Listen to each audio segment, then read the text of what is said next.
आपको समझना पड़ेगा। सोचिए, सरकार के नुमाइंदे जो हैं और सर सिस्टम में जो बैठे हुए लोग हैं, वो एक विदेश में बैठा दलित समाज का युवा कॉकरोच जनता पार्टी बना देता है और उससे डर जाते हैं क्योंकि 10, 12, 14 मिलियन लोगों ने उसको इंस्टा पर फॉलो कर लिया है। इसका मतलब है कि साफ है कि जनता का भरोसा उठ चुका है सरकार से। जनता इन पर भरोसा कर नहीं रही। तो सवाल है कि चुनाव कैसे जीत रहे हैं, और अगर ये चुनाव जीत भी रहे हैं तो देश हार रहा है। क्या लगता है आप लोगों को कि टीवी अखबार दिन रात मैं दिन रात खबर दिखाऊं कि तेल की कमी नहीं है, देश तरक्की कर रहा है, हॉस्पिटल में पेशेंट नहीं है, सबको अस्पताल मिल रहा है, इलाज मिल रहा है। हमने कोरोना में ताली थाली बजाया था, क्या लोग नहीं मरे? नोटबंदी में सबने मास्टर स्ट्रोक कहा, क्या लोग नहीं मरे? लाइन लाग के शादियां नहीं टूटी?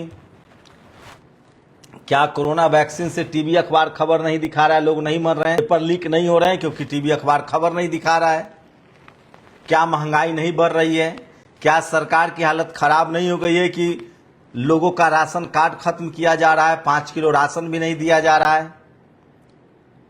सवाल है कि टीवी अखबार खबर नहीं दिखाएगा तो क्या उससे समस्याएं कम हो जाएंगी?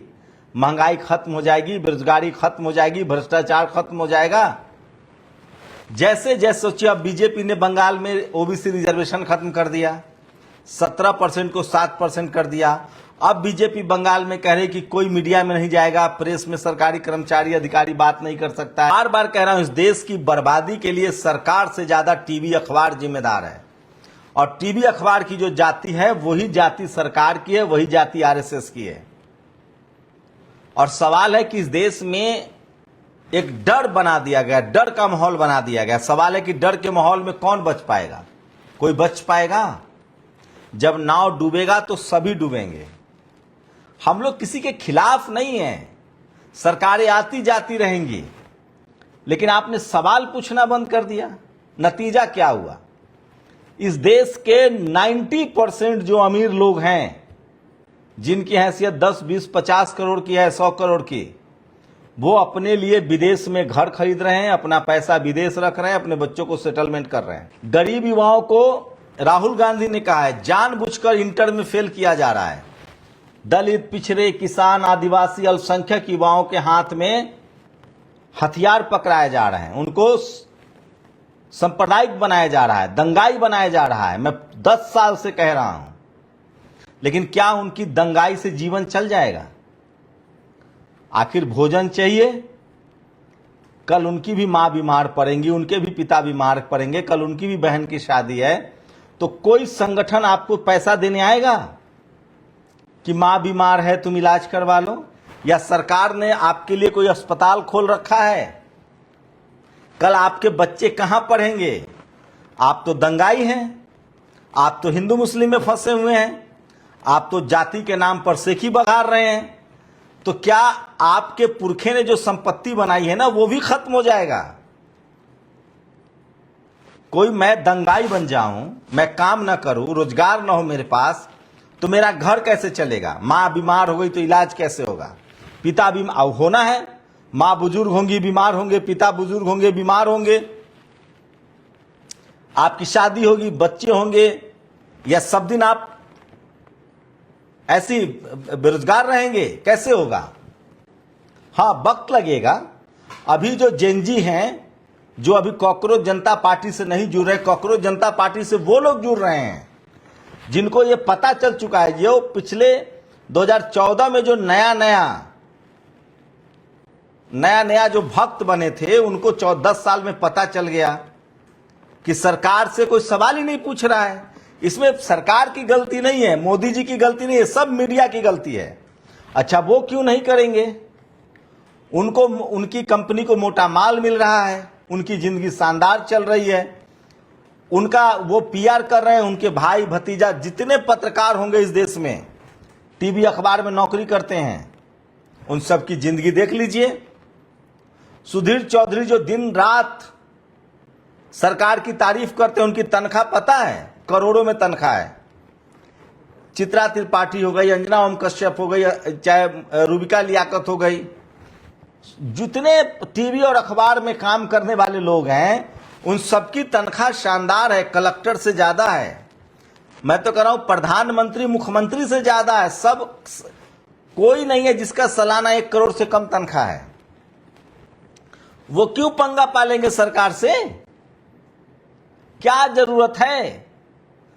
उनकी तनख्वाह बढ़ रही है, वो तो काम कर रहे हैं, अपना करोड़ों कमा रहे हैं। लेकिन आपका क्या होगा? क्या आप अपने आसपास नहीं देख रहे हैं?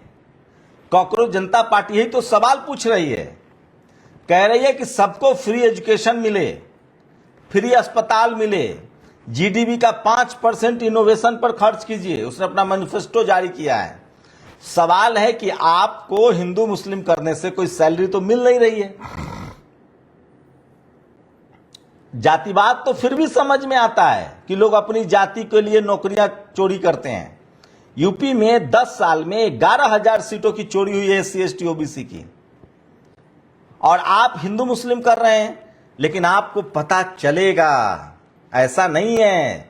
जब आपकी उम्र 30 से 35 साल होगी, जब आपके हाथ में कुछ नहीं रहेगा, तो याद है जो गुजरात दंगा में जो मोची जी थे, जो अब जूता सिलने का काम करते हैं, जो सबसे कट्टर हिंदू बने थे, वो तस्वीर देखे, वो पटना भी वेद उनको लेकर आए थे।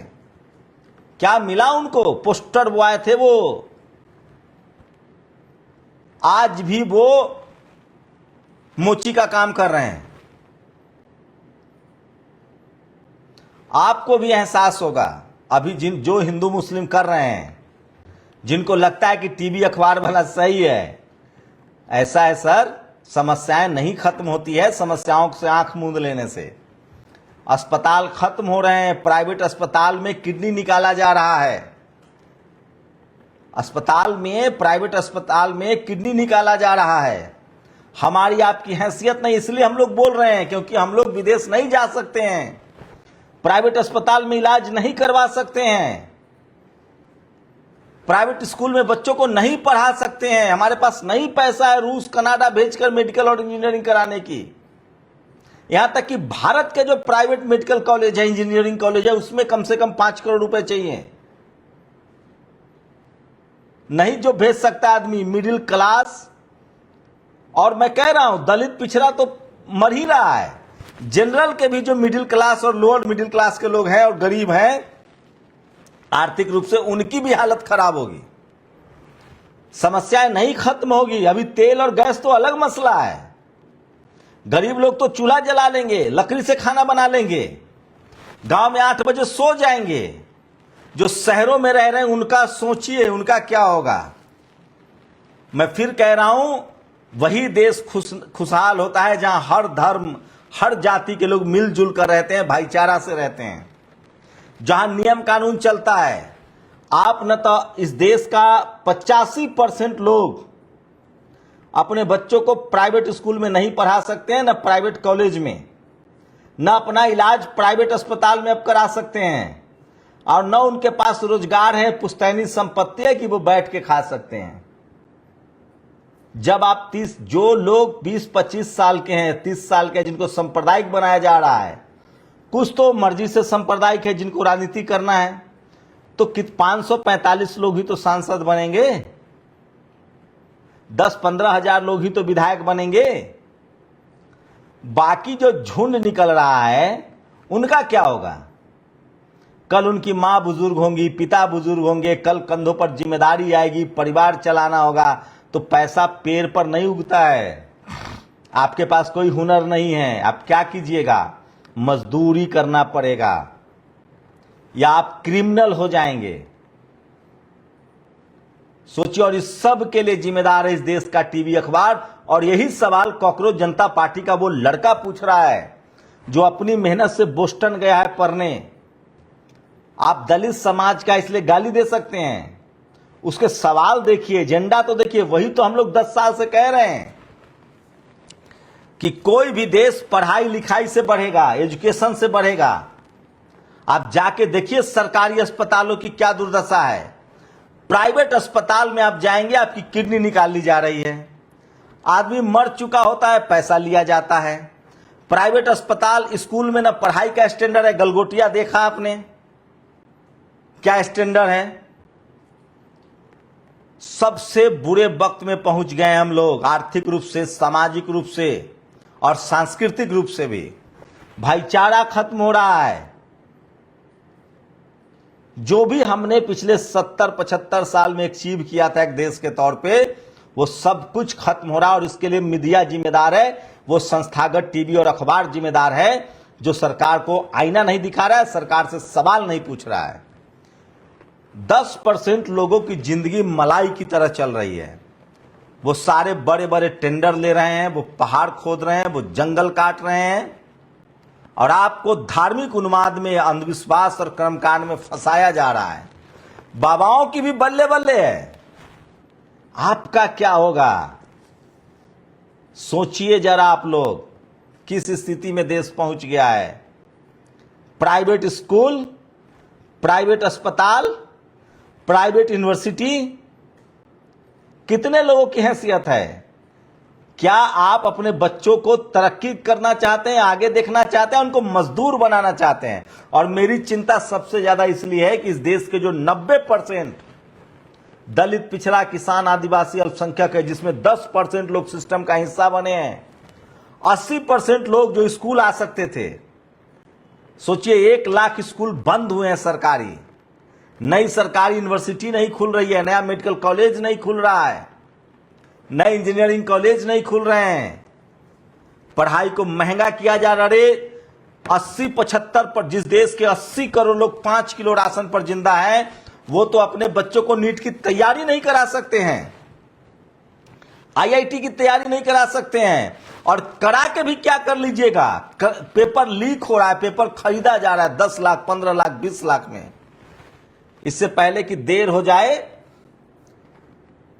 अगर आप में सलाहियत है और आप अच्छे पोजीशन में भी हैं, तो भी इस देश के लिए कम से कम लिखिए, पढ़िए, बोलिए। और सरकार की आलोचना देश की आलोचना नहीं होती है। यही काम जनता का होता है, सरकार से सवाल पूछना। जाति और धर्म से ऊपर उठकर सही को सही और गलत को गलत कहिए। आप बताइए, आज नीट को लेकर जयपुर में बड़ा प्रदर्शन हुआ, क्या टीवी अखबार को नहीं दिखाना चाहिए? क्या टीवी अखबार में बहस नहीं होना चाहिए कि ये कौन लोग हैं जो कॉकरोच जनता पार्टी के नाम से 15 से 20 मिलियन लोग एक ही दिन में एकजुट हो रहे हैं? ये कौन लोग हैं? ये युवा हैं जो सोशल मीडिया पर हैं। मैं फिर कह रहा हूं, समाज को सचेत होना होगा, सजग होना होगा। अपनी राय जरूर दीजिए। शुक्रिया। नेशनल दस्तक की आपसे गुजारिश है कि अगर इसको बचाना चाहते हैं तो नेशनल दस्तक को सब्सक्राइब करने के लिए रेड कलर के सब्सक्राइब बटन को दबाएं, फिर बेल आइकन की घंटी दबाएं। नेशनल दस्तक को बचाने के लिए बहुत जरूरी है कि हर खबर को शेयर करें, लाइक करें, कमेंट जरूर करें।